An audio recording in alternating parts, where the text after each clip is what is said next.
game that still isn't crosscode. Apparently crosscode is leaving Game Pass, so I have to do that at some point.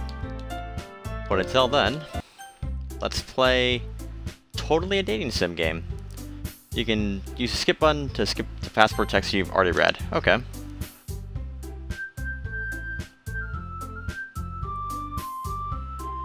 Oh boy, alright. I get back to the mindset of playing this bloody game. Oh, maybe we'll get to murder soon. Assuming, I mean, get full disclosure here. I know this isn't an actual dating sim game. That's about all I know. I'm fairly certain there's gonna be death. At some point, I assume. That's why I keep saying that, because I'm comparing this game to Danganronpa. This game probably isn't that, but I don't really know. But yeah, let's get back to the dating sim part of this game. Alright. Let's sit from my desk and sit in the one next to her own. Oh god, what's her voice? I didn't mean to bother you or anything. Relax, you didn't even do anything. But I could tell that you wanted to be alone with your thoughts. Alone with my thoughts? How are you even able to tell what I was thinking like that? Well, it's something I do a lot. So, it wasn't hard for me to spot based on your posture and expression. Not that I was staring or anything. I didn't want to do anything creepy like that. In any case, I guess you're right. I'm sorry if I caused any concern. Don't apologize. Your troubles are only the concern of those who willingly share that concern. Of course, they are certainly those who want to find the most comfort in keeping to themselves. But if you prefer to share what's in your mind, then I would be glad to give a listen. It's not really big of a deal. I was just feeling a bit uneasy about Sorori. Sorori? Yeah, she seems a little off today. But when I asked her about it, she didn't want to admit anything to me. So I can't help but wonder if something happened to her. Oh. That's quite romantic. Huh? Sorry. I didn't mean to say anything stupid. It's not that, I just didn't want you to misunderstand.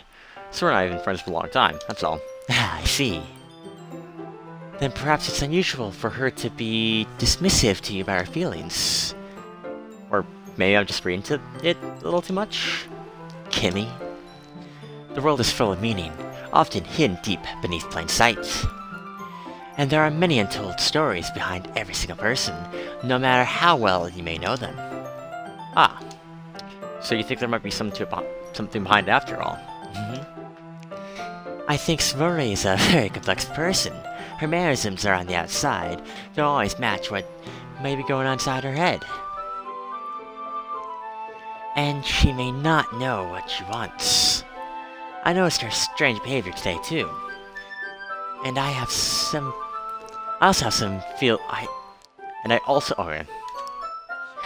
feel some concern for her. But in your case, it looked like she was fully occupied in your thoughts, wasn't she? Well, I guess that was the case. Sorry. She means a lot to you, doesn't she? I mean, I guess. But you don't need to put it that way. We're just good friends, that's all. Yuri-san looks deep in my eyes. Her expression is gentle and curious, as if she was searching for something. Embarrassed, I avert my gaze.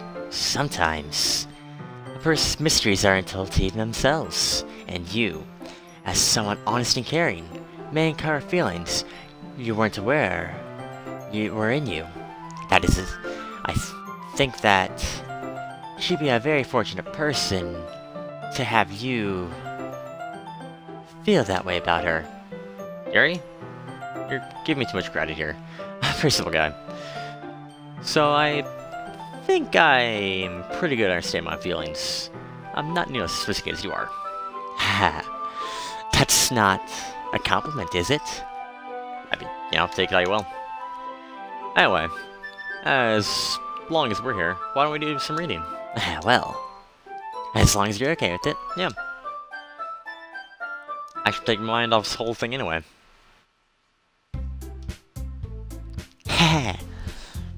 Okay, everyone. I need to give her more of the, oh god, what was her name in Crosscode? What was the Suichi? Ah, but I need to give her more of that voice. So like, I guess more of a Maki voice. As time passes, Monika calls up to the club room. Why don't we share our poems now? Before I knew it, everything's back to normal. Everyone goes to choose poems, I do the same. I made small eye contact with with Monika. She smiles at me. I wonder what she was talking about Spurry. Oh, you're writing the poems for Yuri, so... Kimmy? You're writing... Difference between the Yuri and the suicide assassin voice is kinda hard. Your writing has only improved in the last few days. Every poem you show me has been nothing short of spectacular. I can feel the emotions. I'm a little envious, even. I don't think I ever came to this naturally. There, that's the wrong way to put it. This never did come naturally. But I've been able to improve so much thanks to you. You're really the example I'm chasing after. Is that so? Yuri gently smiles to herself. This feeling. I'm so glad I got the chance to share my writing. I never thought it would feel like this. I remember you mentioned that yesterday. I can't believe you're so good at something you've never even shared with anyone. It's kind of a shame. But maybe. It's not like I really had a choice. What do you mean? Well, very small sadly. Kimmy, during lunchtime I eat by myself. Did you know that? It's a great time to find a quiet spot to do some reading. In fact, I always have some books with me. You could say I really enjoy reading. Well, it's fun to put it anyway, but books are so full of amazing and inspiring people. That doesn't make sense, right? Am I crazy?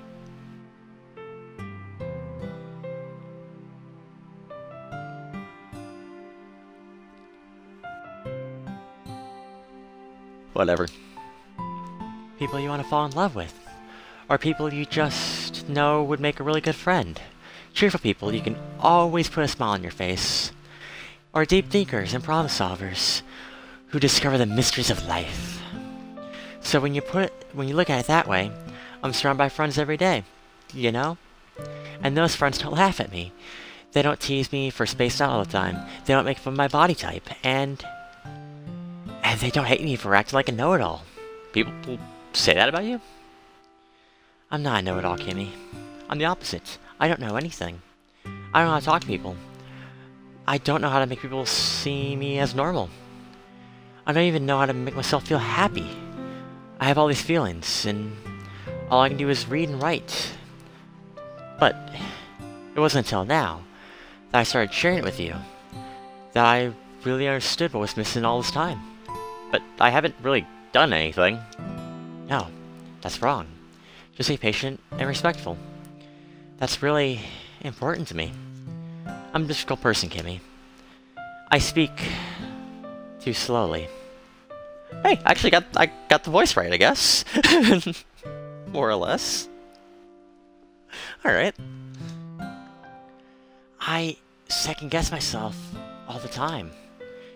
I read too deeply into things, but every time, you've always treated me just like anyone else. It's so rare that I feel comfortable with myself when I talk to others. But that's why every time I talk to you, I just feel happy. I see. Well, I treat you how you deserve to be treated, Yuri. And if other people don't see it that way, then screw 'em. I mean, I joined this club hoping I'd make some friends. And I would say that I've had at least one success, wouldn't you? If you put it that way, yeah. We really are friends now, aren't we? Yuri puts her head in my hands. But this time, she's smiling as she does it. You want to show me your poem? Yeah, I do. Let me get it for you. Ghosts Are in Light Part 2. The trindles of my hair illuminate beneath the amber glow, bathing. In the distance, a blue-green light flickers. A lone figure crosses its path, a silhouette obstructing the eerie glow. My heart pounds, the silhouette glows. Closer, closer. Up my umbrella, casting a shadow to shield me from visibility. I'm too late. He steps into the streetlight, I gasp and drop my umbrella. The light flickers, my heart pounds, he raises his arm. Time stops. The only indication of its movement is the amber light flickering against his outstretched arm. The flickering light is in rhythm with the pounding of my heart, teasing me for succumbing to this forbidden emotion. Have you ever heard of a ghost feeling warmth before? Giving up on understanding, I laugh. Understanding is overrated. I touch his hand, the flickering stops. Ghosts are blue-green. My heart is amber. Finish the poem, I start to hand it back to Yuri.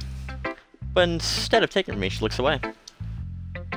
Do you dislike it? Of course not. I just don't really know how to respond. Despite Yuri's poems usually being cryptic, it wasn't hard to figure out what this one was about. I don't know if I'll be able to explain this one. That's fine. I understand this one. Yuri's having an even harder time speaking than usual. Does this one mean a lot to you? Yuri nods. I'm not really good with words, but I'm happy you shared it with me, so thank you. Hope we keep spending time together. Despite my inability to make eye contact, I see a faint smile emerge on Yuri's lips. I once again try to hand the poem back to her, but instead Yuri gently takes my hands and pushes them back towards me. I state in response to her warm touch. You can, this poem is... Once again, Yuri fails to form a complete sentence. You mean I can keep it? Yuri nods. I'd love to. Again, Yuri faintly smiles, as if she doesn't want me to notice. You always make me feel nice. I'm not good with people, but I hope that I can return the favor sometimes. Yeah, don't worry. I think you did a good job. Yuri finally turns back towards me. I guess we should move on before Monica says anything. But I'm sure we can talk again later. Yeah, I'm sure I will. With that, Yuri timidly smiles at me, and I return to my seat so I can put her poem away. Let's do Sorority next. It's nice, I guess. Come on, I tell you that you don't like it. Well, you don't even worry about what I think. After all, you wrote this poem for someone else, didn't you? Probably Yuri. Yeah? I didn't write this for anyone specifically. Maybe. That's not really what I meant, though. But it's okay. You're making new friends, just like I was hoping. That really makes me really happy. You're happy too, right? In this club? Well, of course I am. Good. That's all that matters to me. Thank you, Kimmy. Sorry? Is there something wrong? Huh? No, it's nothing. I'm just a little tired today. Alright. Just tell me if you need anything. I will. Don't worry about me, okay? You can go play with everyone else now. I'm not gonna stab anyone. I'm not plotting a murder or anything. Okay, if you insist. Yay! Alright, I'm gonna go home a little bit early today.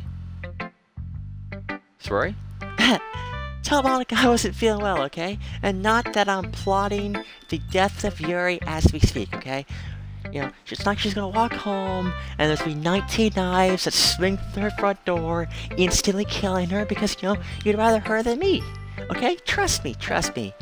That's not gonna happen, okay? I'll see you tomorrow. Before I can say anything, Sorry cheerfully walks to the classroom, humming to herself. Who should I show my next poem to? Yeah, let's do Natsuki, even though she's gonna hate it. Yeah, no thanks. You didn't even... Next. Alright.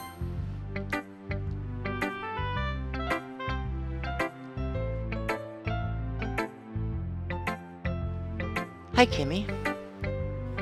Have you thought about what you want to submit to the,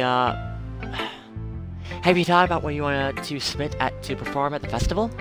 Well, being in this club is one thing, but performing in front of a bunch of people, I'll have to give this more thought. Okay, no pressure. Whatever you do, I'm sure it'll turn out great. It would also make me happy to see, haha. Anyway, let's take a look at today's poem. Sure. I let Monica take the poem. I'm holding my hands. Your style's gotten refined, Kimmy. Yuri's been teaching you a lot of things, hasn't she? Well, I guess so. Yeah, I've been noticing how much time you spend with her. I think I've heard her say more words these past couple days than she's talked in a whole year. Not sure how you did it, but that's pretty impressive. Well, she just needs some patience and a way to talk about all the things in her head, I guess. I'm still hanging with it myself. You're certainly putting in a lot of effort. You must really like her. That's, it's all suspicious, you know. Spend that much time with her in the club room every day, reading that edgy novel with her. Well, I just feel bad that she's had a hard time socializing. It makes me want to make sure she doesn't spend all her time alone. Besides, the novel isn't too bad either, you know. Alright, I get you. Just be careful, alright, you know. I don't think you want to die. But I know that Yuri isn't used to opening herself up. So, if anything bad happens while she's vulnerable, you know, if there's a random sorority that ends up killing her, it could be really hard for her. Her books aren't a total escape from reality, they're just a bandage. You say that like it's gonna hurt her. Sorry, I didn't mean that. If anything, she might accidentally hurt herself. Anyway, I'll share my poem with you, alright? Alright. The Lady Who Knows Everything. An old tale of a lady who wanders Earth. The lady who knows everything. A beautiful lady who has found every answer. All meaning, all purpose, and all that was ever sought. Here I am. A feather. Lost adrift to the sky, victim of the currents of the wind. Day after day I search. I search with little hope, knowing legends don't exist. But when all has failed me, when all others have turned away, the legend is that all remains, the last dim star glimmering in the twilight sky. Until one day, the wind ceases to blow. I fall. And I fall and fall and fall even more, gentle as a feather. A dry quill, expressionless. But a hand catches me between the thumb and the forefinger. The hand of a beautiful lady. I look at her eyes and find no end to her gaze. The lady who knows everything, knows what I'm thinking. Before I can speak, she responds in a hollow voice. I have found every answer, all of which amount to nothing. There is no meaning, there is no purpose, and we all seek only the impossible. I am not your legend. Your legend doesn't exist. And with a breath, she blows me back afloat, and I pick up a gust of wind. You know, I feel like learning and looking for answers are the sorts of things that give life meaning. Not to get too philosophical or anything, but it was kind of on my mind, so that's what I wrote about. I see. I never put much thought into it. In a way, it's almost paradoxical, because if all the answers, wouldn't the world start to lose its meaning? You know, there's one thing I've noticed. It seems like everyone in the club prefers writing about things that are more sad than happy. Are you surprised? I mean, if everything was okay, we really wouldn't have anything to write about, would we? Humans aren't two-dimensional creatures. I think you'd know that better than anyone. You mean one-dimensional? Yeah, that. Anyway, here's Monica's writing tip of the day. Are you ever too shy to share your writing because you're afraid that it's not that good? It can be really disheartening to get a lukewarm response to something you put so much into. But if you find the people who enjoy writing, then sharing becomes a lot easier. Because instead of just telling you that your writing is good, or okay, or bad, they'll want to focus more on everything that went into it, and the things you can work on. It is more encouraging that way, and it'll make you want to continue improving. It's almost like having your own little literature club, don't you think? That's my advice for today. Thanks for listening. Okay, you three. We're all done sharing poems, right? Why don't we start figuring out... Hey! Hold on a sec! Is it just me, or... did you say something strange now? Eh? Something did sound, a bit unusual. That's right. You deviated from your usual catchphrase when addressing the club. Catchphrase? I don't have a catchphrase. Jeez! Why is the mood so weird today? Look, even Yuri's immune to it. Stagnating air is common foreshadowing that something terrible is about to happen. In your books, maybe? Look, the only different today is that Sorori's in here. Haha. It seems you're right. Haha. Sorori's always helps lighten the mood a little bit, doesn't she? It's almost like everyone's balance is thrown off a little when she's not around. Where the heck did she run off to anyway? I thought you thought you had to pee. Natsuki. Natsuki, please show some decency. Oh, come on! Actually, she wasn't feeling too well and went home early. Is that so? I hope she's alright. Seriously? Of all times to not go home with her, you pick the time she's not feeling well? So much for you two being all lovey-dovey. No. First of all, stop misunderstanding my friendship with Sorori. And second, she's kind of been avoiding me today, so I don't want to force it. Oh? That curious expression came from Yuri of all people. Calm down, guys. I talked to her earlier and everything's fine. What'd she say? Anyway, we need to figure out the rest of the festival preparations, so... let's decide what everyone will be doing this weekend. I already know what I'm doing! That's right. Natsuki will make cupcakes.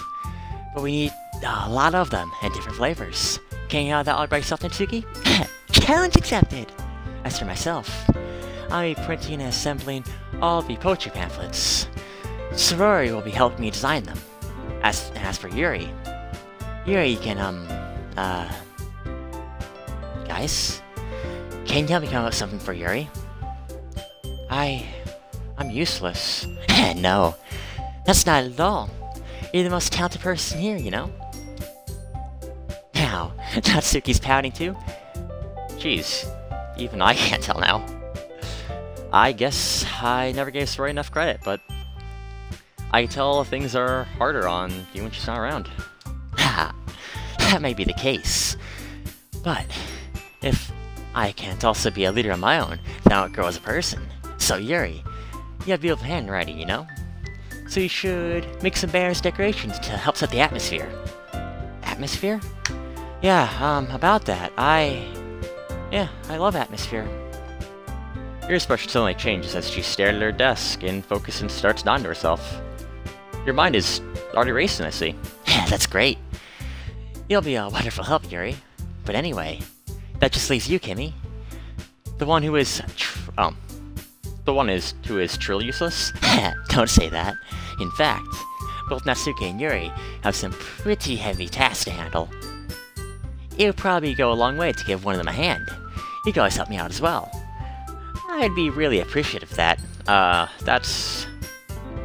Is Monica suggesting I spend the weekend with one of my club members? How are they gonna respond to a suggestion like that? I suppose I wouldn't mind a bit of help.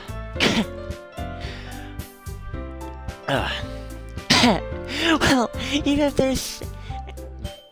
doing her voice is tough. Well, even if you don't know how to bake, there's always some dirty work I give you for you to do. It's not like Monika's giving me a choice, and you shouldn't be sitting on your butt anyway. Natsuki tries to mumble a bunch of excuses like that. If I recall, Natsuki, you mentioned that you would like to handle the bacon on your own. Kim may not like to be around if you'll make him not to be a nuisance, so therefore, he may be more suited to assisting with the decorations. Hold on, I never said that. How are you going to make a few decorations anyway? Sounds more like you're just making excuses for Kimmy to... What are you saying? It'll be extremely meticulous work. And baking isn't? Just what do you think? Guys, let's settle down for a moment. In the end, I think that for Kimmy to decide how he'd like to contribute. Besides, he hasn't really gotten the chance to spend any time with me yet, you know? So, I'm sure he'd be interested in... He literally just said...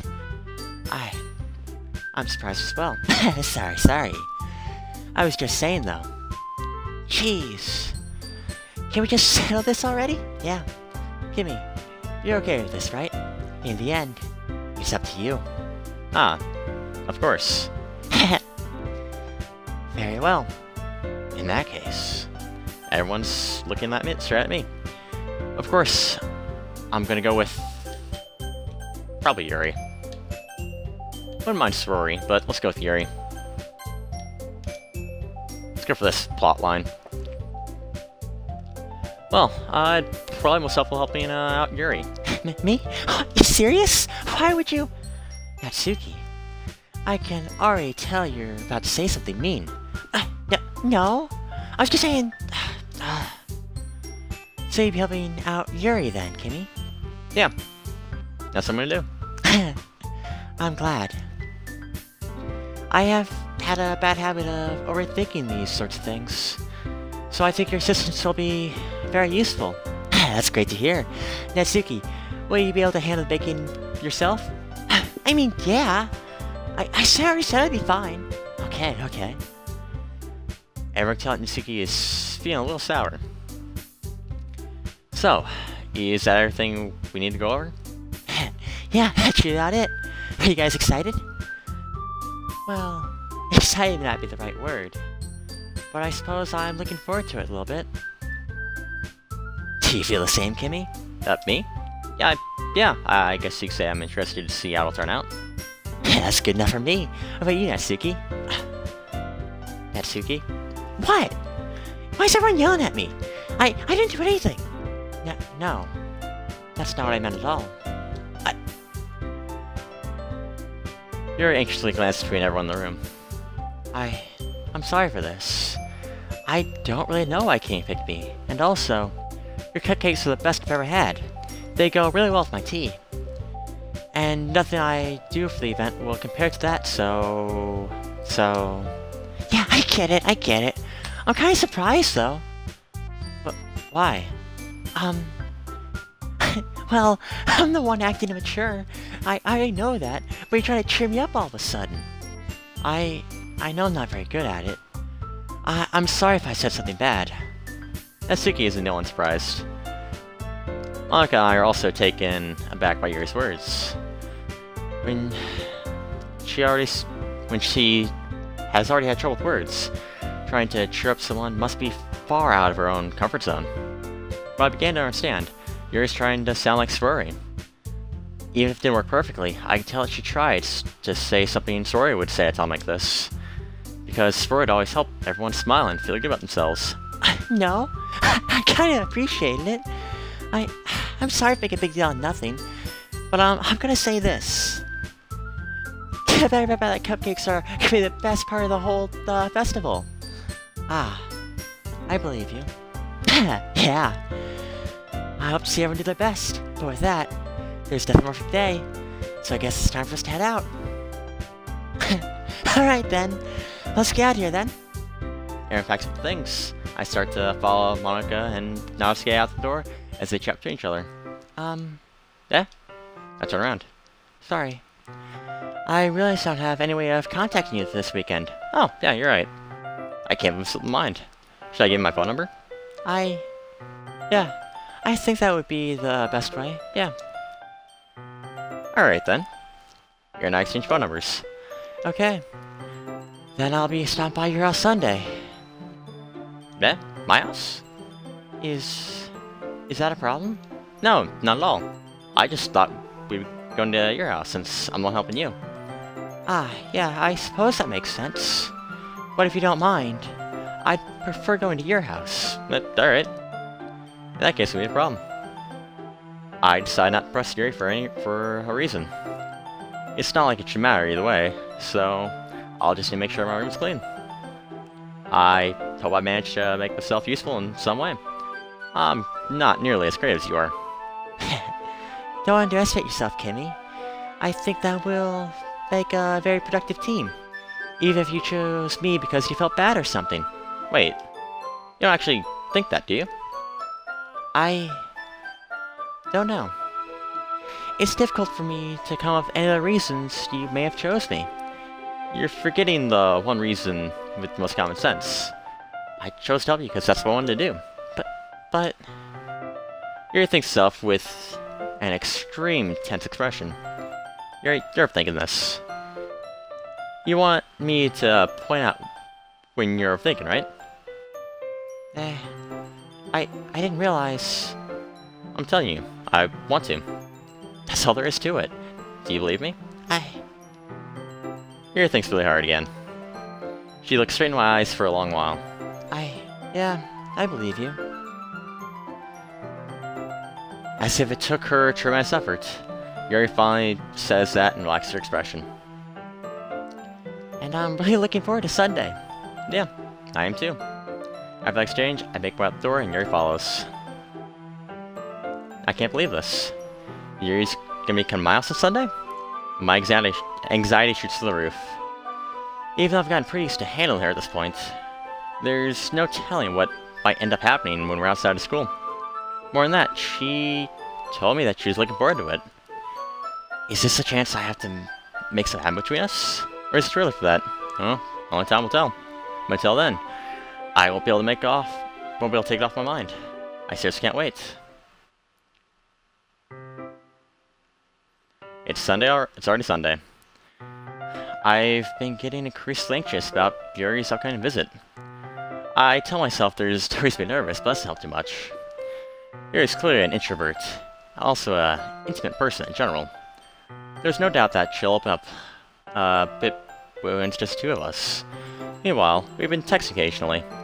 She was extremely apprehensive at first, but it wasn't long before I was already learning more about her. Putting Yuri aside, I haven't heard a thing from Story since she left the club the other day. It's not like we text each other all the time or anything, but I have been worried about her in the back of my mind. Between what Story said and what Monica said, is it really okay for me to put Story's feelings aside while she might need me? I decided to visit Story before Yuri comes over. Rather than asking, I simply tell her I'm coming over, much like we've done in the past. Once I reach Story's house, I knock on the door before entering it myself. Again, we used to play so often that we made a habit of simply entering their houses like we were family. The house is quiet. Story isn't anywhere on the first floor, so I assume she's up in her room. It's already strange of her not to run down and greet me. I head up to her bedroom, where I finally find her. Story? Hi, Kimmy. I sat down in her room. Story forced to smile, but it's easy to tell she's different. There's a minute of silence between us. You haven't come over like this in a long time, have you? Yeah, I guess you're right. It's been a long time. Not really much has changed, has it? Story's room is messy, as it's always been. I also recognize the same stuffed animals and wall decorations that she's had for years now. If you came over more often, it wouldn't be such a mess. That's because I end up cleaning it for you. How come you suddenly wanted to come over today? Aren't you supposed to see Yuri today? How do you know that?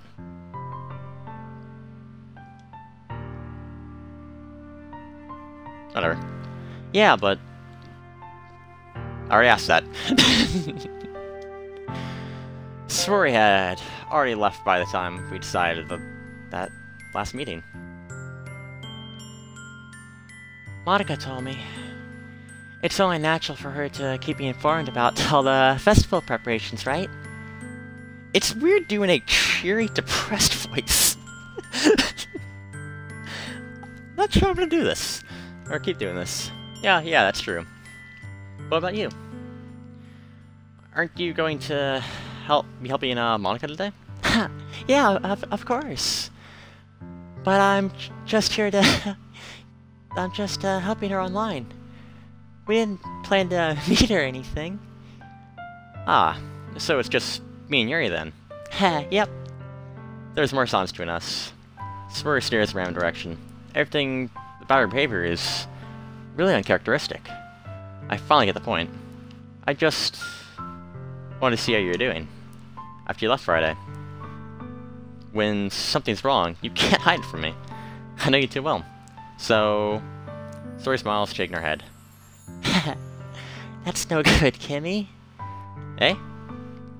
Why can't it just be like it's always been? This is my fault. If I didn't get so weak and accidentally express my feelings... If I didn't make that stupid mistake, then you wouldn't have been worried about me at all. And you wouldn't have, come here. You wouldn't have been even thinking about me right now. But this is my punishment, isn't it? I'm getting punished for being so selfish. I think that's why the world decided to have you come over today. It wants to torture me. Story? I grabbed Story by the shoulders. What on earth are you saying? Are you listing stuff right now, Kimmy? Or, are you listing stuff right now? I know something happened to you. There's just no other explanation for you to be like this. So tell me already. Until now, I won't be able to stop thinking about it. Story gives me an empty smile. You really put me in a trap, Kimmy. But you're wrong. Nothing's happened to me. I've always been like this. You've just seen it for the first time. Seen what? What are you talking about, Story? You're really just gonna make me say it, aren't you, Kimmy? I guess I have no choice in this. The thing is, I've had really bad depression my whole life. Did you know that? Why do you think I'm late to school every day? Because most days I can't even find a reason to get out of bed. What reason is there to do anything when I know fully how worthless I am? Why go to school? Why eat? Why make friends? Why make other people put energy into caring to waste into... Let's try again. Why make other people put their energy and care into waste by having them spend it on me? That's what it feels like. And that's why I just want to make everyone happy. Without anyone worried about me. I'm in shock. I can't figure out how to respond. How is it possible that Story has kept this from me the entire time I've known her? Did she really want so badly for me to just not think about her? Why, Sorori? Why is it that you've never told me about this? It almost feels like I've been betrayed as your close friend. Because if I knew, I would have done everything I could to support you. Even if there's only so much I could do. I would have tried a bit harder to make every day a little better for you. That's why I'm your friend. And all you do is tell me. You don't understand at all, Kimmy. Why do you think I would tell you? Because if I told you, then you have to waste effort caring about me instead of doing important things. I don't want to be cared about. It's a bittersweet when people try to care about me. It feels nice sometimes, but it also feels like a bat swung against my head. That's why I wanted so badly for you to make friends with everyone else. Helping everyone be happy together is the best thing for me.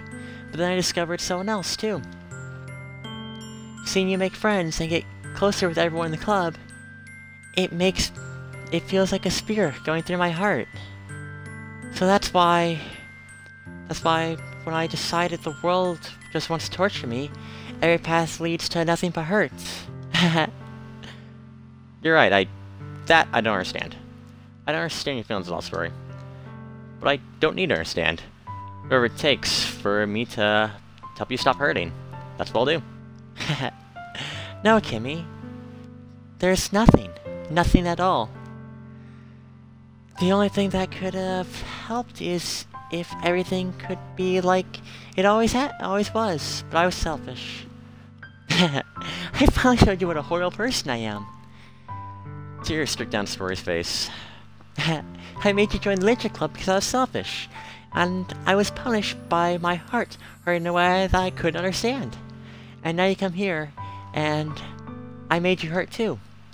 I'm just so weak and selfish, that's all. That's all I am. And that's why I'm gonna accept these punishments. Because I deserve every last one of them. Not thinking, I once again grabbed Spory's shoulders. This time, I pulled her in a tight embrace. Kimmy? Spory. I don't care if you feel selfish. I'm really happy you convinced me to join the club. Seeing you every day makes it worthwhile enough. If I make friends with everyone else, that's just a bonus. But please, never underestimate how much I care about you. I wouldn't have it any other way. Kimmy. Spory isn't hugging me back. Despite my arms being wrapped around her, Spory's arms remain at her sides. She starts sobbing next to my ear. No. Don't do this to me. Please, don't do this. Kimmy, Spory barely manages to speak between her sobs. I don't know if I'm doing the right thing, but all I want is for her to know that I care. If you have to put it in you to call yourself selfish, then you have to let me be selfish too. No matter what it takes, I'll figure out what needs to change. I'll make these feelings go away. And if there's nothing that you'd need me to do, then you'd better tell me. I'll get mad if you don't. I don't know. I don't know. I don't know. Gently, Spory finally puts her arms around me in return. I don't know anything. It's all really scary. I don't understand any of my feelings, Kimmy. The only time I am not feeling nothing is when I'm feeling pain. But your hugs are so warm, and that's really scary too. Spory lets me go. As she does, I let go as well. Tomorrow's festival. Yeah. It's gonna be fun, right? Yeah. How would you like me to spend it all with you? It's what I want, I promise. Yeah, I think that'd be nice, then. Yeah? Spory wraps her eyes. If I could spend the whole day here, I would. Of all days, this has to be the one where I have other plans. Maybe I should cancel. No, don't. Please don't. If you did that, then I really wouldn't forgive you. But it's almost time for you to meet me at my house. At the very least, do you want to come along and help us out? It'd be fun. To my surprise, Spory shakes her head. I'm sorry. I don't know if that would be very good for me today. You understand, right? Ah. It's, kinda hard for me to fully understand, but I'm trying my hardest. It's okay.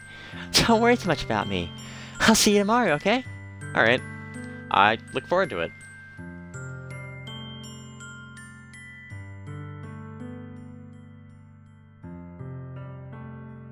Alright. I say goodbye to Spory next to her house. On the way home, I find myself still feeling uneasy. But it's hard for me to keep thinking about it when Yuri's about to come over too. I think Spory's right. I shouldn't be worrying too much, and we're definitely going to have a great time tomorrow. I should focus on what's ahead of me. As I approach my house, I see something that makes me feel a moment of panic. Yuri? Ah, thank goodness. You're a little early. I'm sorry I wasn't home yet. Were you waiting a long time? No, I just got here. But I started to get really nervous when nobody answered the doorbell. Joyce could have texted me. If I had known, I would have reassured you and hurried more on my way home. Yeah, I suppose that's true. I didn't think of that for some reason. It's your common sense to do that, but I decided to ignore it. And let's go inside. I see you brought a lot of stuff with you. That's right. And did you manage to find everything I asked you to buy as well? Yeah, pretty much. At least, I hope I got everything right. I'm sure it'll be fine. I take you right to my room. The first thing she does is glance around curiously, which makes me feel a little anxious. It's so clean. I cleaned before you came over, so... That's considerate of you to do. No, I'd be really embarrassed for my room to be a mess while you were here.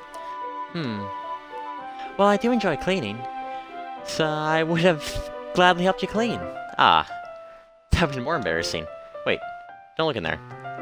I snatched Yuri's wrist, which was in the process of opening a desk of a drawer of mine. I'm sorry. I wasn't thinking for some reason. I was just spacing out. It's fine, it's fine. I let go of Yuri's wrist. She puts both of her hands firmly in her lap, as if making sure she's keeping track of them. That's a weird way to phrase that. So, should we get started? Yes. I have a few things planned that you can help with. Decorations and other atmospheric enhancements. Atmospheric enhancements? You know, mood lighting and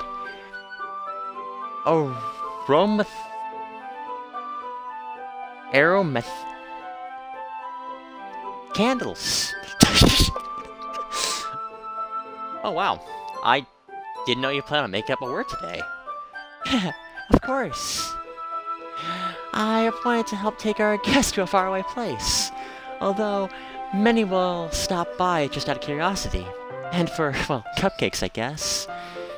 I'm determined to provide an experience that will leave them wanting more. That's great. It's easy to forget that you're a pretty intense person. Intense? I guess that's the best way to put it. Is that a bad thing? No, not at all. It's something that I like about you, actually. Is that so? That makes me feel relieved. And kinda happy. Yeah. No need to be so anxious. You can relax a little. Relax? I brought some things for relaxation. I was gonna use them during the poetry event. Oh yeah? Like what? Let's see. Yuri rummaged through her bag. She pulls out a few candles and a wooden cylinder-shaped object. I did some shopping on the way here, so I happened to have these in my bag. I plan to cover windows in black paper and use the candles to light the room. I think that would be amazing, don't you? Yeah, that'd be pretty neat. What's the wooden thing, though? Oh, this? It's a diffuser for essential oils. How familiar are you with a word you've never heard of? I've literally never heard of that before. Is that so? It's one of my favorite contributors to a positive atmosphere. Depending on the oils or herbs you choose, you can change the mood of the air itself. You can even feel it permeate through your body. Relaxation, positive energy, romance, reflection. It's almost like magic. Yuri takes a cylinder and pushes a switch on the bottom.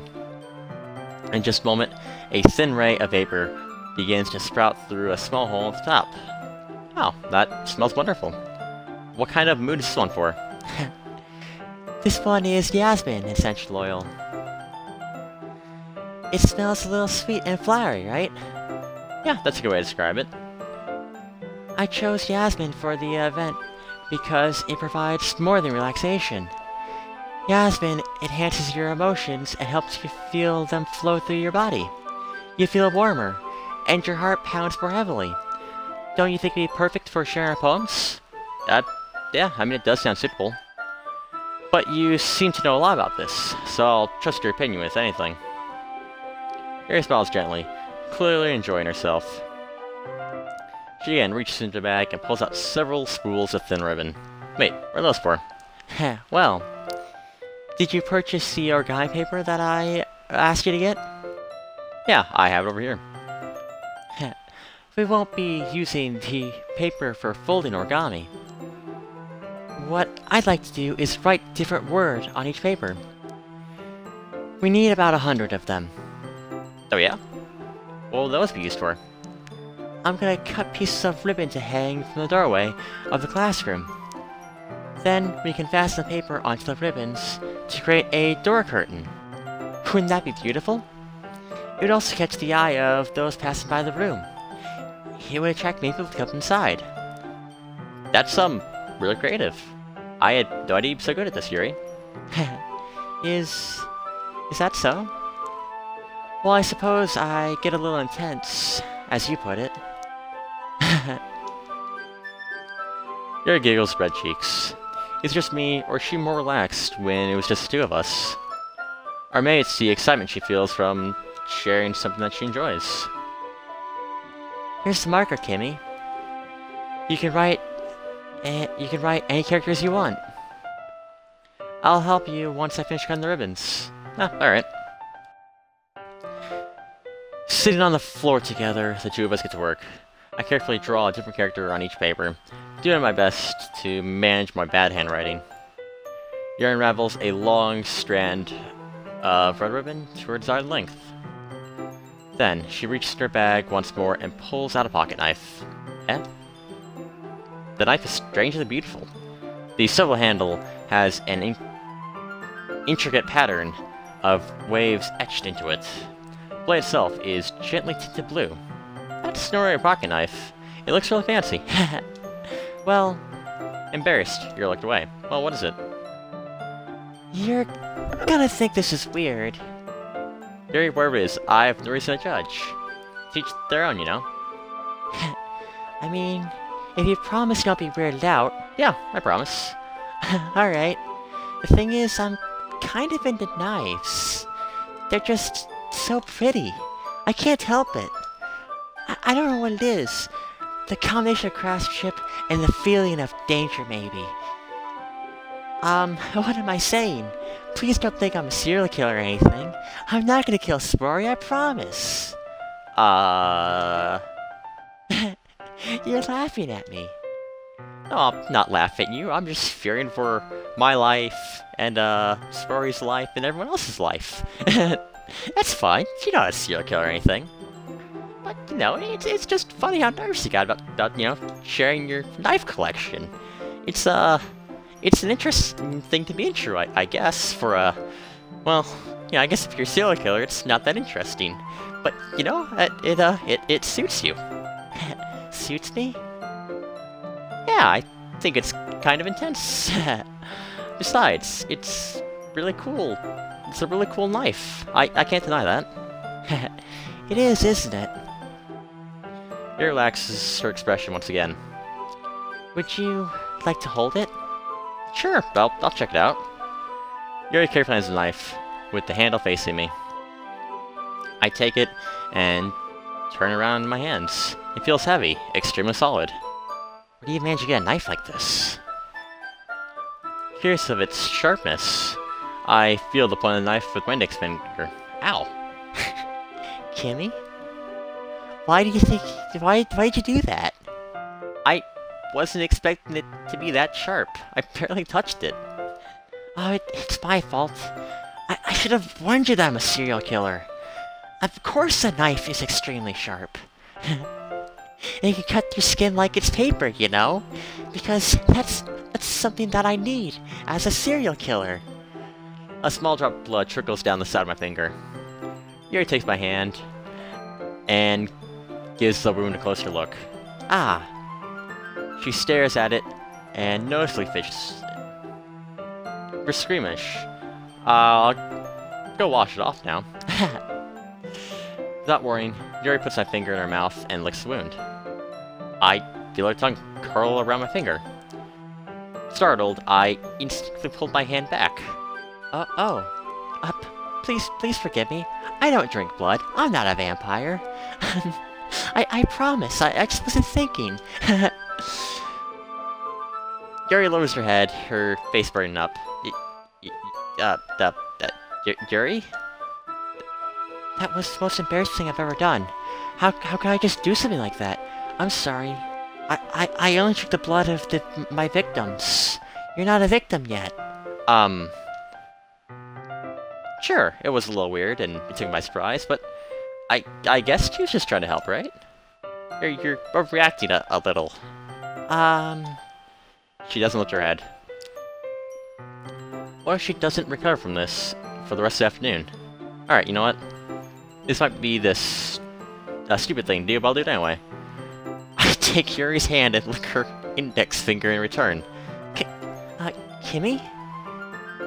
Did you really just do that? Yeah, now we're even. Yuri looks at me as if I did something wrong. I knew it'd be a bad idea. If not for the sweet aroma of jasmine in the air, jasmine oil, the air would be extremely heavy right now. You're so weird, Kimmy. Yuri giggles shyly. Yuri calling me weird? I've no response to that. Where do you keep your bandages? I don't think I need one, actually. It's just a tiny cut. Looks like I stopped bleeding. I see. That's relieving. The tension is quickly lifted. We resume to our respective activities. I watch Yuri's knife cut through the ribbon like it's nothing but air. Meanwhile, I continue to make progress on the paper. After we finish attaching the paper to the ribbons, we lay them all out side by side. It looks better than I expected, and will be very effective as a curtain door. It looks great. Good thinking up this, Yuri. Thanks. It's just something I saw online, really. Are you ready to move on to the next task? Yeah, let's do it. What do you have in mind? I'd like to create a banner. That's why I asked you to buy the, paint tablets. Ah, that's right. One item Yuri asked me to buy was a kit of watercolor paint tablets. We'll need about 6 cups of water to put each of the tablets in. Do you mind fetching those for us? Of course not. 6 cups of water. I'll be right back in a minute. Thank you very much. Oh, and just a little bit of water is okay. If you fill cups too much, it'll be too diluted. Taking Yuri's advice, I decided to use the small plastic bathroom cups rather than the full-size glasses. I put them on a plate to catch any paint that drips, then bring it back into my room. Yuri? Yeah? I come to see Yuri's quickly unrolling her sleeves. Does she have arms? Oh, she does, okay. Alright. It's the first time I looked at her sprite, to be honest. I come in to see Yuri quickly unrolling her sleeve. Pulling it back over her arm. Ah, nothing. Your face is a little red. Is it too hot or anything? No, not at all. There's nothing wrong, so let's mix the paint. Yuri hurriedly dismisses me and takes it upon herself to unwrap tablets, dropping them into each of the cups. So, I thought we'd do something simple that would look very nice. I'd like to paint a gradient across the banner, starting with the colors for sunrise, then daytime, then sunset, and nighttime. Once it dries, I'll write an inspirational quote across the banner.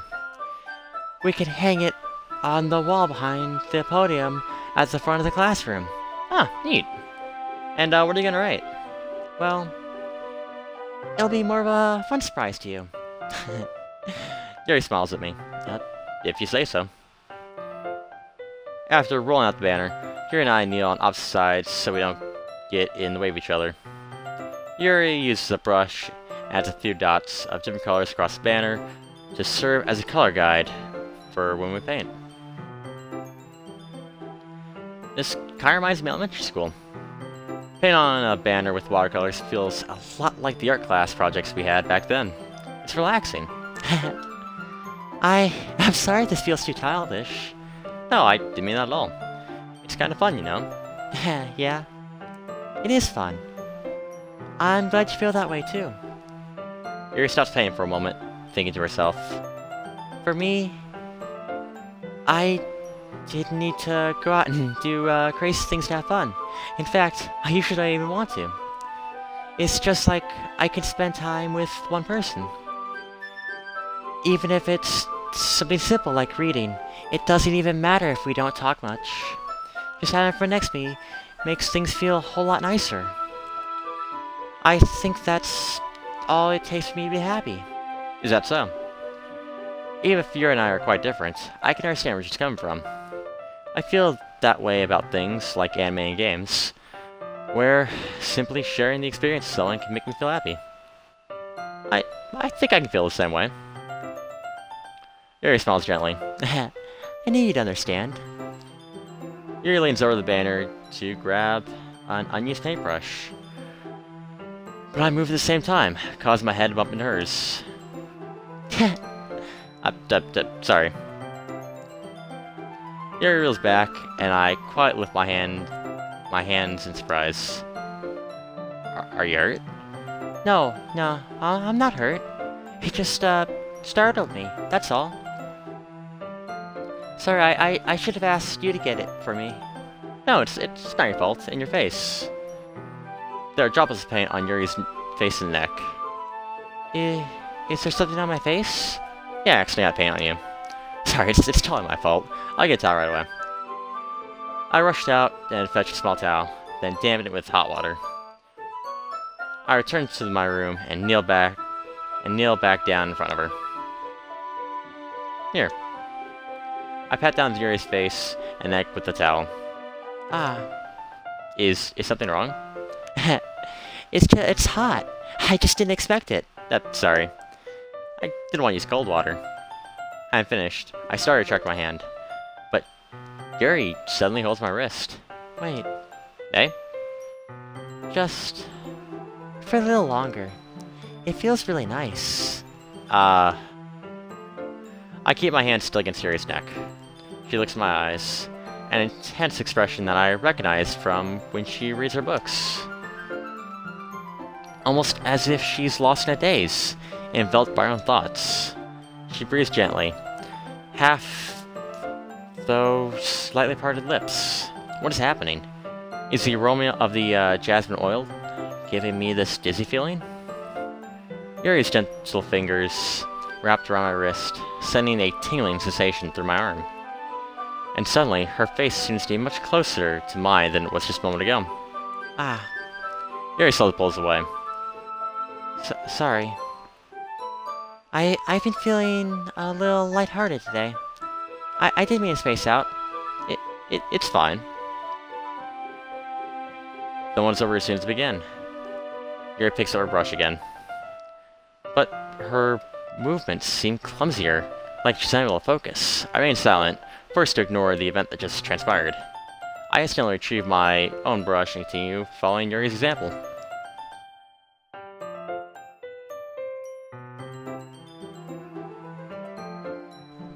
That should do it. I finished filling the night sky with white dots that look like stars. Looking at the banner as a whole, it's very pretty and natural looking. I think it came out better than I expected. I'm really happy with the results. Yeah, me too. Are you going to add the lettering now? Not yet. It needs to dry first. That's true, but won't that take a while? Well, perhaps it's best to leave it here, then while you bring it to me in the morning. I can't do the lettering in the classroom before the event starts. Is that okay? Yeah, that's totally fine. Wonderful. In that case, I don't think there's anything more for us to do here. Ooh. You say that like you're glad it's over. Was I wrong to assume that you were at least enjoying yourself a little bit? No, it's not that. I'm just glad that I managed to get everything done. I see. I am too. I was really concerned about the time. I need to start making dinner soon. Ah. So you didn't have any time left? I was secretly hoping we'd have extra time after finishing the work. Well, Yuri thinks to herself. I think it'd be too responsible of me to wait much longer. I'm sorry. I was hoping there would be more time as well. It's probably my fault. Sorry for being such a slow worker. No, it's not your fault at all. And the important thing is that we got everything done, right? Yeah. So... I shouldn't be disappointed or anything. Gathering all her things, Yuri seems to look a little downcast. I can understand why. It sounds like she rarely gets the opportunity to spend time with friends in a relaxed environment. But that doesn't mean that this is the last time it can happen. Once Yuri packs up, I walk her out the front door. Thank you very much for having me today. No problem, I'm glad I was able to help. Just let me know if there's anything else you need me to bring tomorrow. I will. Well then. Yuri fidgets. I guess I'll see you tomorrow. Wait. I kind of said that without thinking. About today. It's fine that we didn't have as much time as we wanted. Because we can do this again. Whenever you want. You can come over, or we can go out somewhere. I forgot that you don't like out much. I stumbled on my words. Yuri simply smiles back, bashfully. Anyway, you know what I'm trying to say, right? You're very thoughtful, Kenny. Yuri takes a step closer to me, then briefly squeezes my hand. I kinda like that about you. Well, I was just responding to that. But I didn't get a chance to, as Yuri suddenly pulled back. Sorori. Eh? Hi, Kenny. Sorori. Just now, we weren't... It's okay, Kimmy. I just want to stop by and say hi. Well, it's nice to see you. I'm sorry, but I'm already on my way to leave. Aw. Aw, really? That's too bad. I'm sorry.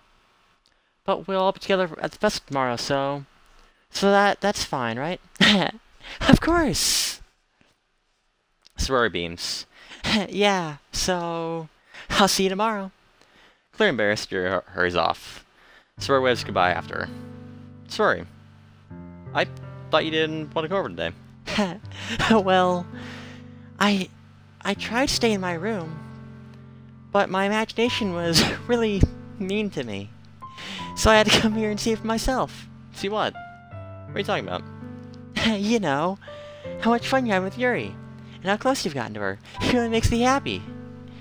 That you've made such good friends. That's all that matters to me. Tears start to fall down Sorori's face. That's all that matters to me. Why am I feeling this way, Kimmy? I'm supposed to feel happy for you, and why does it feel like my heart's splitting in half? It hurts so much. Everything hurts so much.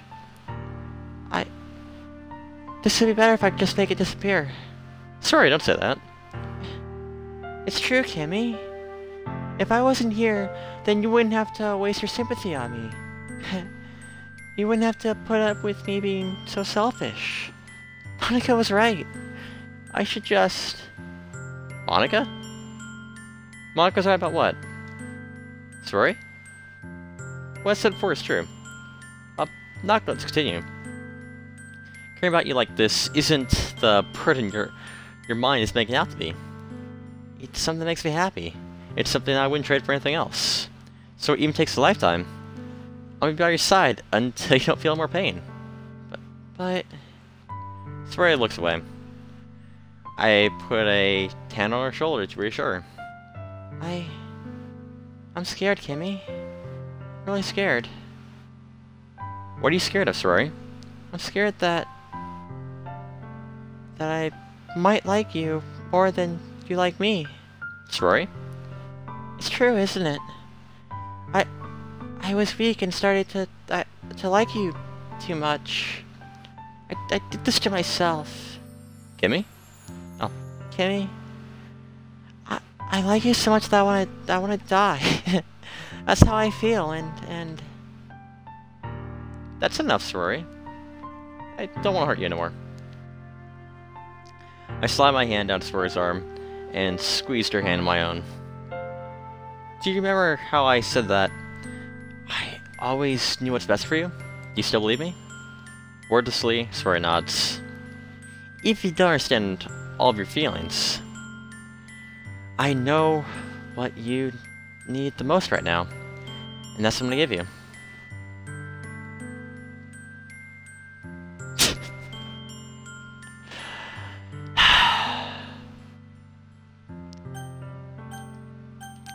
I mean, we gotta go with the top option here, right? Let me get a drink before I click it.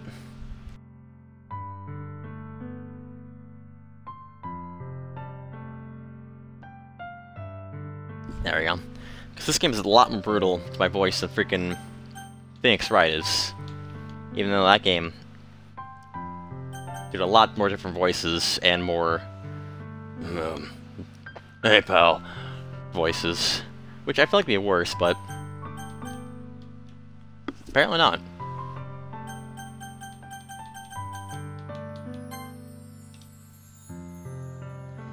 I love you. Huh? Those aren't your feelings. So, there's no way you could like me more than I like you. I should have realized it sooner.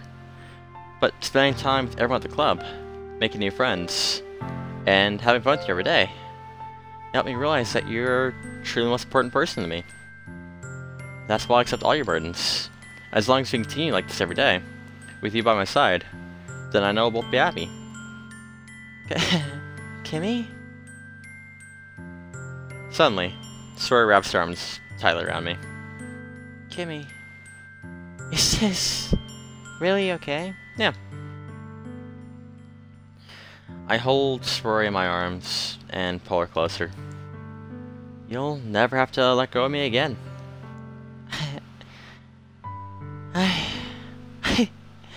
I love you, Kimmy. I want to be with you forever. Me too. I feel Sorori's grip around me weaken a bit. What is this?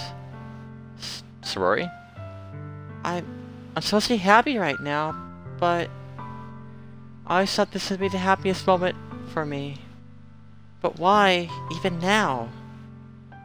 Won't the rain clouds go away?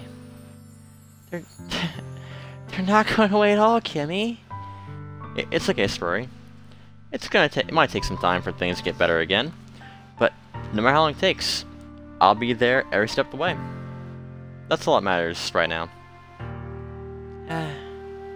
Okay. I trust you. Sorori and I slowly release each other. So, I guess that makes the festival tomorrow our first date, eh? What are you saying? I don't want to think about those things, do you? I want everything to be the same as it's always been. Even if we are a couple.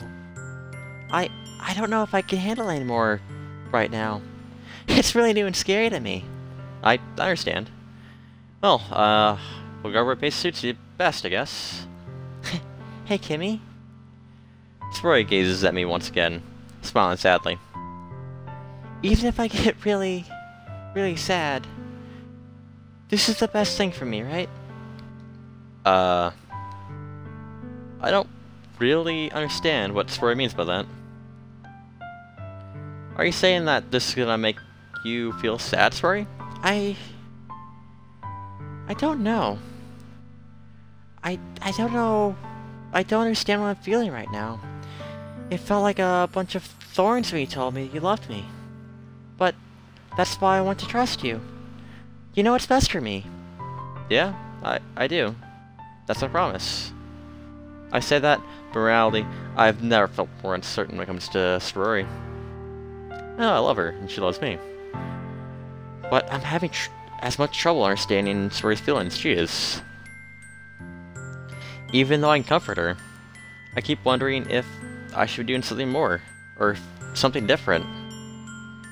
I know these thoughts will continue to plague me until things are back to the way they were.